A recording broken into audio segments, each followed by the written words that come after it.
তোমাদের বাবাকে কে মেরেছে? না দাদু, আমরা জানি না আপনি কিছু জানেন। তাহলে শোনো তোমরা। তাহলে শোনো তোমরা।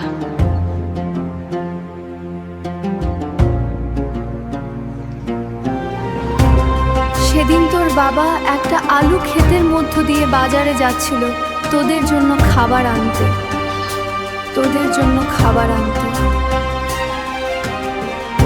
তখনই এক দানবের মতো মানুষ তোর বাবাকে দেখে লোভে লোভে তাকে কুপিয়ে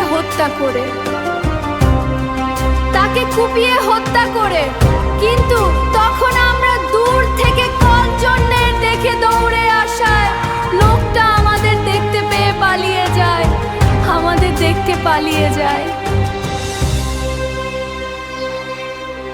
লোকটা পালিয়ে যায়।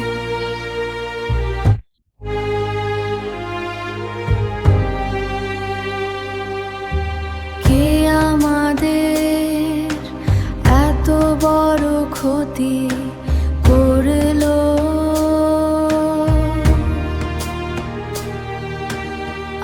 আলু, আমরা তোমাকে ছাড়া কিভাবে বাঁচব?